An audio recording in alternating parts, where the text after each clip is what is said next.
జై7 TV news Vijayawada press club లో నిర్వహించిన విలేకరుల సమావేశంలో హిందూ ధర్మ పరిరక్షణ ట్రస్ట్ అధ్యక్షుడు రిటైర్డ్ ఐఏఎస్ అధికారి డాక్టర్ దాసరి శ్రీనివాసులు మాట్లాడుతూ శ్రీ శైవ క్షేత్ర పీఠాధిపతులు శ్రీ శ్రీ శ్రీ శివస్వామి వారి ఆశీస్సులతో కళా ఉత్సవ్ పేరుతో ఆగస్టు 6, 7, 9 తేదీల్లో తుమ్మలపల్లి కళాక్షేత్రంలో రాష్ట్ర స్థాయి నృత్య పోటీలు నిర్వహిస్తున్నట్లు తెలిపారు.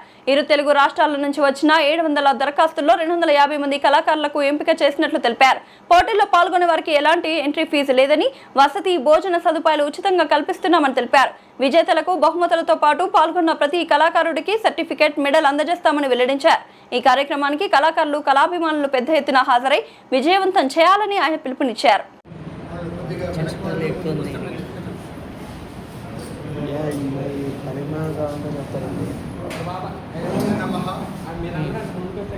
జై దుర్గా భవాని ఇంద్రకీలాద్రి పర్వతం మీద వెలిసి కామితమ విద్యుత్ కనకదుర్గ ఆశీర్వచనంతో ఈ కల్చరల్ ఈవెంట్ ఏదైతే మనం కళాోత్సవం అని చెప్పేసి దానికి నామకరణ చేశాము. ఆ ఉత్సవాన్ని ఆగస్టు 6 నుంచి 9 వరకు మధ్యలో ఒకరోజు గ్యాప్తో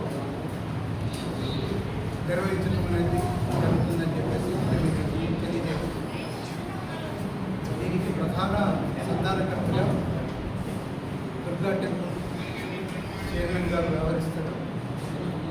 రాధాకృష్ణ గారు, ప్రధాన రాధాకృష్ణ వారిని అడిగిన వెంటనే ఈ కార్యక్రమం చేపట్టాలి. దుర్గా టెంపుల్ మా హిందూ ధర్మ పరిరక్షణ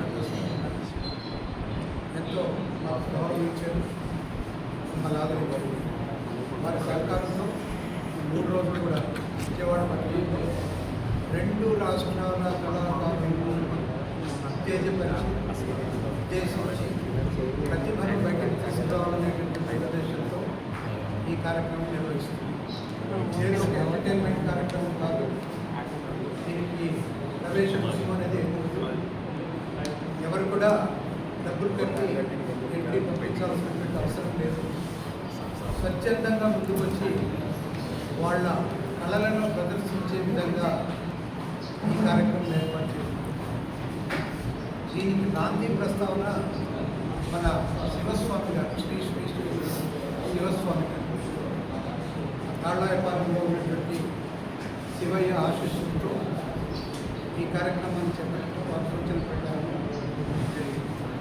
వారికి ఈరోజు స్వల్ప అనారోగ్యం వల్ల వారు రాలేకపోయారు.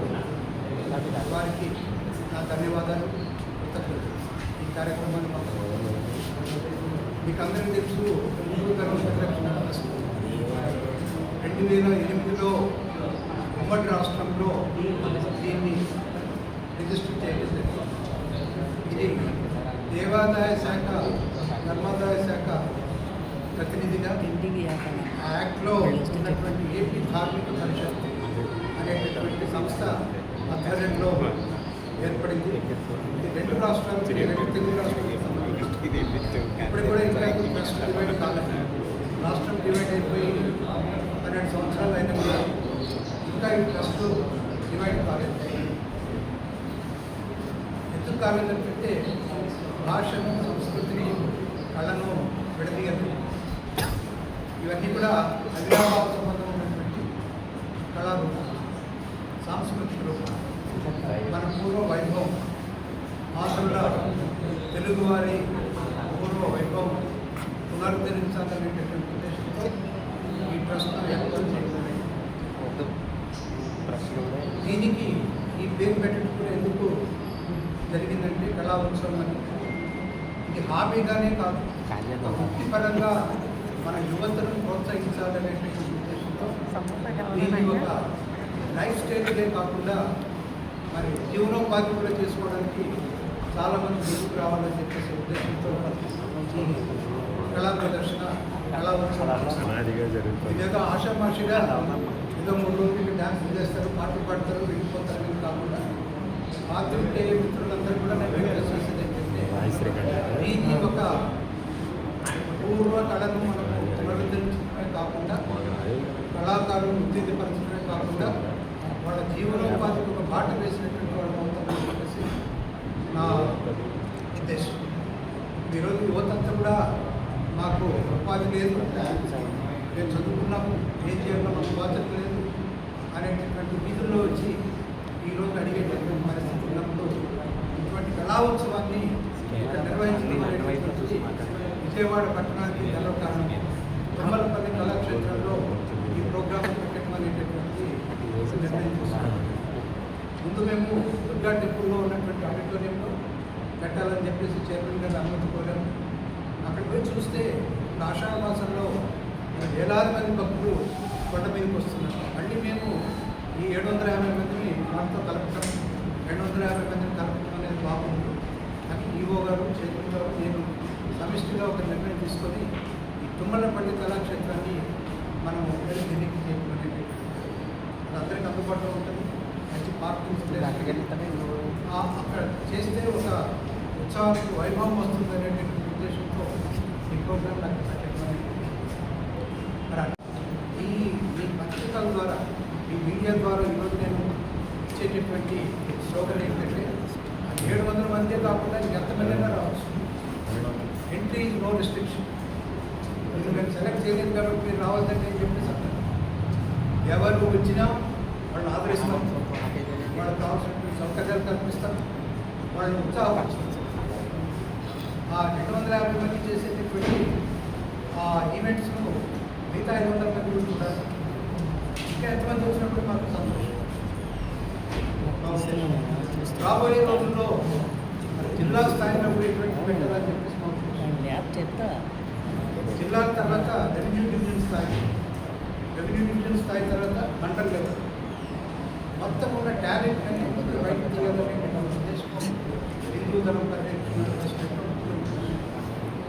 అంతేగాని ఏదో 2 రోజులు వాళ్ళకి కొత్తగా కనిపించేసి మేము వెళ్ళిపోతాం లేదు sir. Continuous programme throughout the year, throughout the season మనుషులు కొద్ది విరామం దొరికినప్పుడంతా కూడా వాళ్ళ కళలు ప్రదర్శించుకునేటువంటి ఏర్పాటు హిందూ ధర్మ పరిరక్షణ ట్రస్ట్ చేస్తుందని చెప్పేసి మీకు తెలియజేస్తున్నారు. దీనికి విస్తృతమైనటువంటి ప్రచారం కావాలి. మీరు లేకపోతే మా ప్రోగ్రామ్స్ ప్రజల్లోకి తీసుకుపోయే వాళ్ళు ఎవరు లేదు. ఫస్ట్ టైం నేను విజయవాడ ప్రెస్ క్లబ్లో అడ్రస్ చేయాలి. ప్రెస్ క్లబ్ చైర్మన్ రవి గారికి మీ అందరి తరఫున, నా తరఫున, మన అందరి తరఫున అడిగిందే తడువుగా ఈ ప్రెస్ క్లబ్లో ఇది నిర్వహించుకోవడానికి మాకు అనుమతించినందుకు, మమ్మల్ని ప్రోత్సహించినందుకు మీ అందరికి కూడా నా ధన్యవాదాలు. మేడం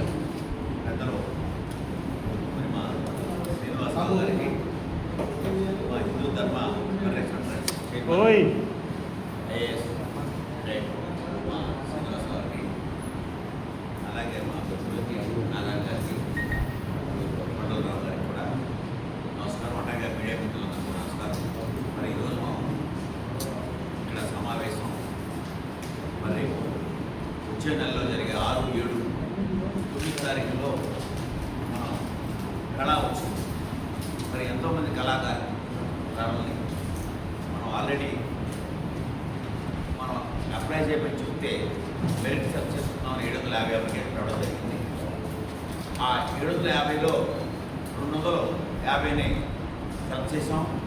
వారంతా కూడా మరి వస్తారు. వారిలో మళ్ళీ ఒక 36 మందిని, 40 మందిని మన వాళ్ళంతా ఉండి మరి సెలెక్ట్ చేయడం జరుగుతుంది. ఆ సెలక్షన్లో భాగంగా మరి ఈవినింగ్ మరి వచ్చిన గెస్టులందరూ కూడా మరి వివిధ రకాల ప్రోగ్రామ్స్ ఉంటాయి అక్కడ. అలాగే మా ముగ్గురు ఆధ్వర్యంలో మరి హిందూ ధర్మ పరిరక్షణ ట్రస్ట్ అనేది మా దేవాలయం కనిపించే ఉంది. అలాగే ధర్మరక్షణ ట్రస్ట్ అనేది కూడా ఆ స్వామీజీది, మన శివస్వామీజీ, అలాగే మిత్రుడు శ్రీ రాధాకృష్ణ కళాక్షేత్ర ఆయన ఆధ్వర్యంలో నడుస్తుంది. మరి మేమంతా భాగస్వామ్యంగా ఆర్గనైజేషన్లో నడుపుతాము. మరి ఇది మన హిందూ ధర్మం ఇప్పటిలాగా ఇవన్నీ మనం పోషించాలి. ఇవన్నీ ఎక్కడ కూడా వైభవం తగ్గకుండా మనం చేయాలి. మరి ఎన్నో రకాల మరి ఎప్పుడో ఒక రోజు ఒకప్పుడు ఎన్నో వందల వేల క్రితం కూచిపూడి ఇచ్చామని చెప్పి రకరకాలు ఉన్నాయి. వేరే రాష్ట్రాల్లో ఇంకా రకరకాలు ఉంటాయి. మనకి కేరళ వచ్చేపాటికి ఒక రకమైన డ్యాన్సులు ఉంటాయి. మరి వేరే వేరే రాష్ట్రాలు అట్లాగే మన దాంట్లో మనం ఉన్నాయి, తెలుగు రాష్ట్రాల్లో ఉన్నాయి, అన్నీ కూడా మనం వాటిని రక్షించుకోవాలి. వాటి గురించి తగ్గలేకుండా మన హిందూ ధర్మం కోసం మనం ఇవన్నీ కూడా చూచాలి. మనందరూ కూడా మరి వచ్చే తరానికి ఇవన్నీ మనం అందించాలి, ఏది తప్పకుండా. అందుకని ఈ సెలక్షన్ చేసుకోవడం కానీ, వాళ్ళకి షీల్డ్లు కానీ, ప్రైజులు కానీ మనం ఇవ్వడం జరుగుతుంది.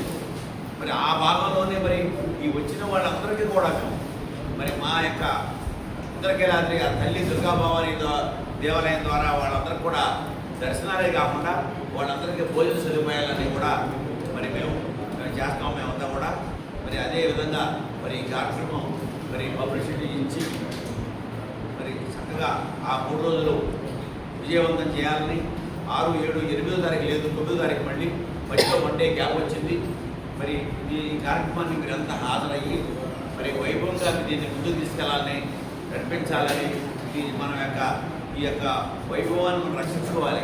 హిందూ ధర్మం పడే విధంగా ఎన్నో రకాల డ్యాన్సులు ఉన్నాయి, ఎన్నో రకాల సంక్షేమం జరుగుతుంది. మరి వాళ్ళందరినీ కూడా మనం ఆదరించి వాళ్ళందరికీ మనం సర్టిఫికెట్లు లాంటివి కానీ, షీల్డ్ లాంటివి కానీ ఇచ్చి ప్రోత్సహించాలనే ఉద్దేశంతోనే ఈ కార్యక్రమం దీని గురించి ఒక ఆఫీసు మరి ఒక ఐఏఎస్ రిటైర్ అవ్వడం దీని గవర్నమెంట్ అపాయింట్ చేయడం, ఈ కార్యక్రమాలు చేయమని చెప్పి వారు కూడా ఎంతో రిటైర్ అయినా కూడా మరి మా శ్రీనివాసరావు గారు, దాత శ్రీనివాసరావు గారు చాలా ఉత్సాహం. మనం ఏం చేయాలి అని ఆ రోజుల్లో ఉండి మరి ముందు ఎంతోమంది టచ్ చేస్తూ ఉంటారు. ఆయన మరి మాకు కూడా సలహా ఇస్తారు. దేవాలయం ఏమైనా చైర్మన్ అయితే నాకు ఎన్నో రకాల సలహాలు ఇచ్చేవాడు. ఆయన భక్తుల కోసం మీరు ఇలా చేయండి, అలా చేయండి, ఇలా చేయాలి మనం అని చెప్పి మరి నేను కూడా నేను ముందు ఆయన కూడా మనస్ఫూర్తిగా అభినందిస్తున్నాను. జై భవాని, జై భవాని. సంయుక్త ఆధ్వర్యంలో ఈ కళా ఉత్సవం అనేటటువంటి కార్యక్రమం, సనాతన నృత్య కళా వైభవం అనేటటువంటి కార్యక్రమం జరుగుతుంది. గత 5-6 సంవత్సరాలుగా మనకి గవర్నమెంట్ తరఫున ఎటువంటి కార్యక్రమము కళాకారులకు సంబంధించిన కార్యక్రమం జరగలేదు. కాబట్టి ఈ అద్భుతమైన కార్యక్రమానికి మన హిందూ ధర్మ పరిరక్షణ ట్రస్ట్ చైర్మన్ గారైనటువంటి దాసరి శ్రీనివాస్ గారు, మరియు మన చైర్మన్ గారైనటువంటి దుర్గామల్లేశ్వర స్వామి చైర్మన్ గారైనటువంటి రాధాకృష్ణ గారు ప్రోత్సాహంతో ఈ అద్భుత కార్యక్రమానికి రూపకల్పన జరిగింది. ఇది 6, 7, 9 కార్యక్రమం. 6వ తారీఖు, 7వ తారీఖు మరియు 9వ తారీఖు సుమారుగా 750 మంది కళాకారులు వివిధ మన 2 రాష్ట్రాల నుంచి కూడా అప్లై చేసుకున్నారు. 750 మందిలో మనం స్క్రూటనైజ్ చేసి 250 మంది విద్యార్థులను సెలెక్ట్ చేయడం జరిగింది. ఇదంతా కూడా ఆముదాల వలస, శ్రీకాకుళం, పార్వతీపురం దగ్గర నుంచి ఇటు చిత్తూరు, అటు తెలంగాణ మొత్తం అందరి కళాకారుల్ని ఆహ్వానించడం జరిగింది. దీనిలో 250 మందికి రేపు 3 రోజులు కాంపిటీషన్ జరిగి, ఈ కాంపిటీషన్స్కి అద్భుతమైనటువంటి జడ్జెస్ మన తెలంగాణ నుంచి, సెంట్రల్ యూనివర్సిటీ నుంచి కొంతమందిని సెలెక్ట్ చేయడం జరిగింది. వారందరి ఆధ్వర్యంలో మీ సెలక్షన్ జరుగుతాయి. వీరందరికీ కూడా sub junior category, junior category, youth మరియు సీనియర్ కేటగిరీ 4 విభాగాలు ఉంటాయి. ఈ 4 విభాగాల్లోనూ కూడా first, second, third prices. Participate చేసిన ప్రతి వారికి కూడా పార్టిసిపేషన్ సర్టిఫికేట్ మరియు మెడల్ ఇవ్వడం జరుగుతుంది. అంతేకాకుండా వీళ్ళకి వసతి సదుపాయము, దూరాల నుంచి పార్వతీపురం అంత దూరాల నుంచి వస్తారు కాబట్టి వీళ్ళకి వసతి ఏర్పాటు చేయడం జరిగింది మన చైర్మన్ గారి ఆధ్వర్యంలో. అదేవిధంగా వీళ్ళకందరికీ కూడా భోజనాలు, ప్రసాదము, అలాగే దర్శనం కూడా వచ్చిన కళాకారులందరికీ కూడా, గురువులకి వాళ్ళందరికీ కూడా, కళాకారులందరినీ కూడా ఇవ్వడం జరుగుతుంది. సనాతన ధర్మం, సాంస్కృతిక సంపద అన్న నినాదంతో జరిగే ఈ బృహత్తర కార్యక్రమానికి మీడియా ద్వారా మీ అందరూ కూడా సపోర్ట్ చేసి మరింత ఈ బృహత్తర కార్యక్రమం మరింత ముందుకు తీసుకెళ్లాలని